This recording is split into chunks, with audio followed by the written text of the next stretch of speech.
Hey everybody, it's early morning.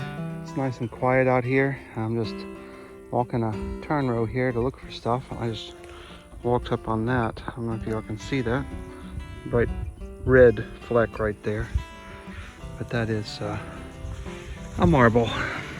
It's fairly new, and that's a start. First find of the day. All right, let's go. It's so peaceful out here. Got another marble.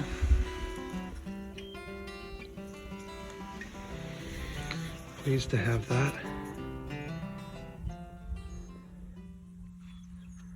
Excellent.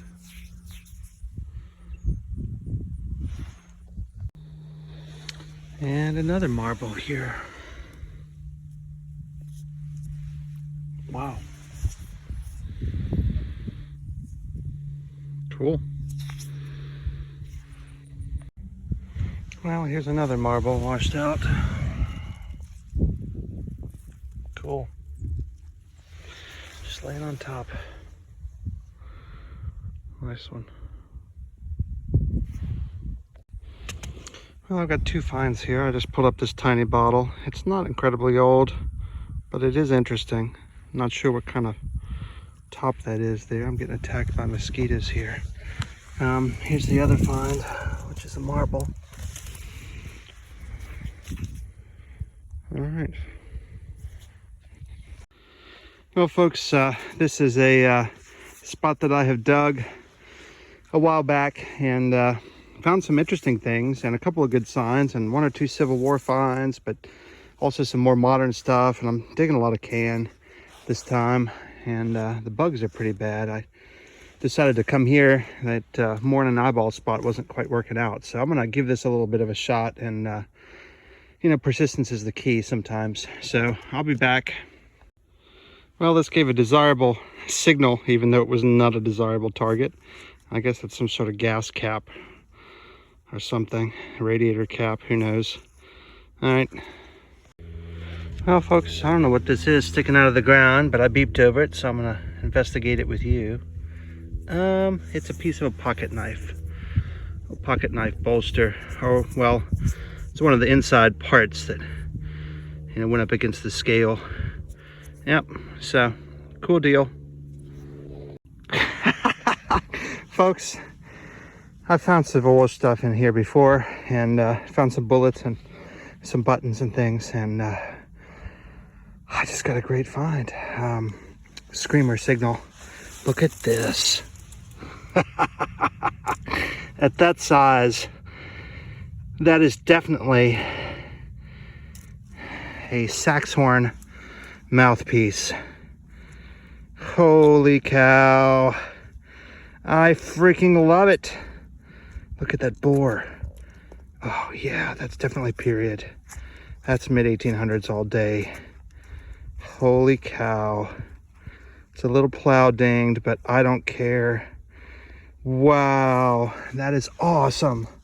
All right, folks, I'm gonna wipe this off before it dries with an ungloved hand, see if I can preserve some of this green on here. Wow.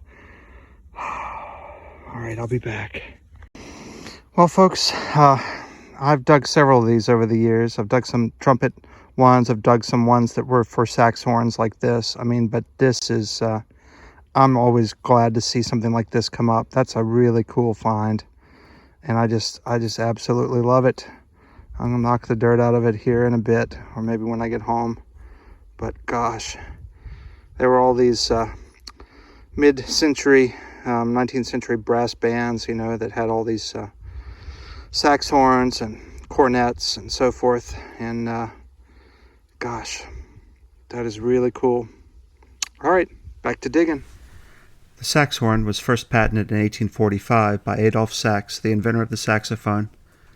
Associations of brass instruments with military music go back thousands of years, and although most people can easily imagine bugles and trumpets as a part of military maneuvers, saxhorns were in fact the most common brass instrument in American Civil War bands.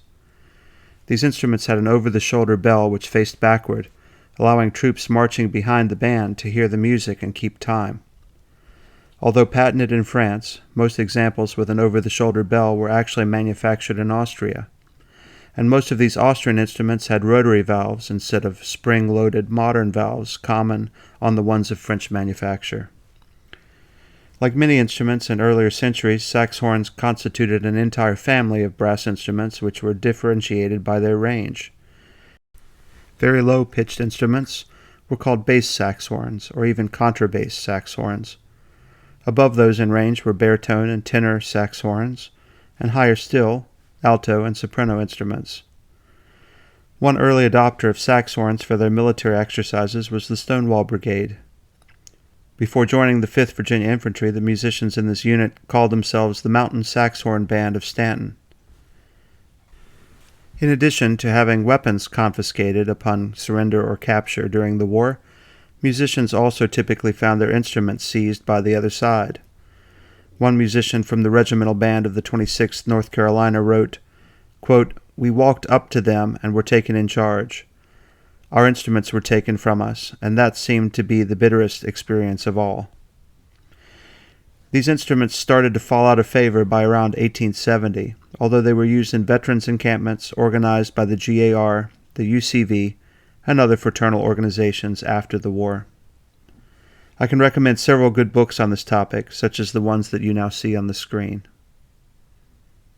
Now on with the show. Yeah, I know what this is. That is a tax token. Yeah, there's stuff spread from all eras in here, so it's kind of challenging to tell what era anything's from. But I know what era that's from. That's a Louisiana tax token from 1936 or so until 1940. So, all right, back at it. Whoa, folks, they just came through and scraped this up to kind of smooth out this row here. And I got a very shallow signal and just flopped that out. That's gotta be a spur. Oh, man. Oh, it sure is. Oh, gosh. Great find. Holy cow.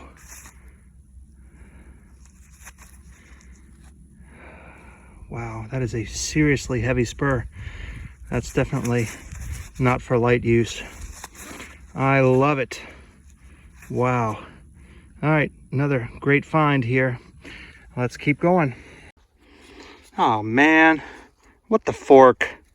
What the fork is this? I have no idea what the fork that is. Well, folks, I changed sites there. It got so mosquito-y. Oh my goodness. But this spot, I found a Confederate button or two in the past. But there was a house and some other junk here, so there's a harmonica reed plate. All right, let's see what else is here. Well, folks, that is definitely a piece of a clock frame. Wooden cased clock of some sort. That's what the guts hung on. All right, keep digging. Well, folks, here's a very large doll leg or arm. Probably a leg. Well, shattered, but cool. Well, hey folks, it's time for the finds wrap up. It was an interesting hunt here. I went to a spot and did a little searching around and couldn't find a whole lot of anything, just no concentration. Got two little muskety balls and a carpet tack and a piece of a keyhole cover from a smokehouse lock. I did find this relic. Most would have thrown that away. And we'll show you what it is when you turn it over, and you can see the imprint of a little bit of a sprue from a musket ball or a pistol ball. So that's lead oversplash from the top of a bullet mold. Kind of a cool find. Then that eyeball spot I started out at, I found that interesting bottle. It's not very old, but it is kind of cool.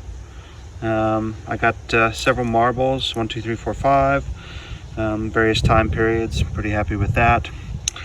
Then the last spot I was at, I found that big hulking doll leg, some sort of a piece of, looks like almost like a valve or something similar.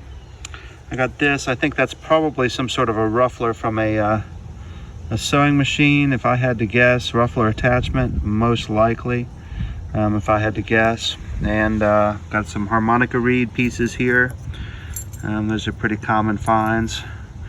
Got a piece of a alarm clock frame, or had clock gears attached to it. This little flattened musket ball that was used as a fishing sinker, an aluminum button, and I did pick up a fossil, which is pretty cool. Some sort of a fossil. I believe it would be some sort of coral. If anybody knows what that is, please comment down below and let me know. I just think that's kind of cool. All right, and then down here, the other spot, I found that forking thing. I got this piece, that some sort of a cap from something. It was all crushed up. Half of a marble here. I got the pocket knife piece. I got the piece of a little tax token, 1930s tax token. The mosquitoes are swarming here. I got to the spur piece, which I'm pretty pleased with. I tried to find the rest of it, but it was not there, so we'll have to wait to come up later, hopefully. And last but not least, the Saxhorn mouthpiece, which I am really stoked about. I love that relic. What a great find. And then last but not least, I found a pretty special relic this past week, and it's in last week's video, so check that out if you haven't seen that. And watch this. Here's a little more information about that wonderful find and its return to the son of the owner. So if you watched last week's episode, number 212, you'll know that I dug a military dog tag from World War II, which was actually the first one I'd ever found. While I was able to do some research on the veteran, and with significant and invaluable assistance from fellow treasure hunter and master researcher Linda Rickey, we found out that this veteran grew up on a plantation as a sharecropper, both him and his family deeply in debt, which was a common issue created by plantation owners to keep poor farmers from having the means to leave. He went into service as a member of the 93rd Infantry Division, an all-black fighting unit which saw action in the Pacific theater of the war. During fighting on the island of Morotai, this veteran was wounded in action and was awarded a Purple Heart. Upon his return, he had severe PTSD, which was not considered treatable at the time. He resolved to stow away crops and pecans with the hope of selling them, and he used the proceeds along with his pension to escape the plantation and purchase a small home. I was able to reach out to and meet this veteran's son, and return not only his father's dog tag, but also a button from his father's uniform which I had found. It was an emotional item return. The son, now nearly 80 years old, told me stories of his family, and how he was taken out of school as a child to be notified when his father was murdered in 1959. The son explained the difficulties of escaping debt servitude before the civil rights movement in very stark terms. Black families at that time often lived rent-free in decrepit houses which were once quarters for enslaved people, and were underpaid for their work and overcharged at the company store. Most of these houses did not have electricity or running water. Moving to a city to find work would have required paying rent and utilities, as well as trying to support themselves and their family, and this remained a dream for many who remained stuck on the same plantations which their ancestors had been forced to work. I've returned many items over the years, but hearing these stories and knowing the history behind this specific military relic was a very humbling experience for me. Thank you all for watching. Please like and please subscribe.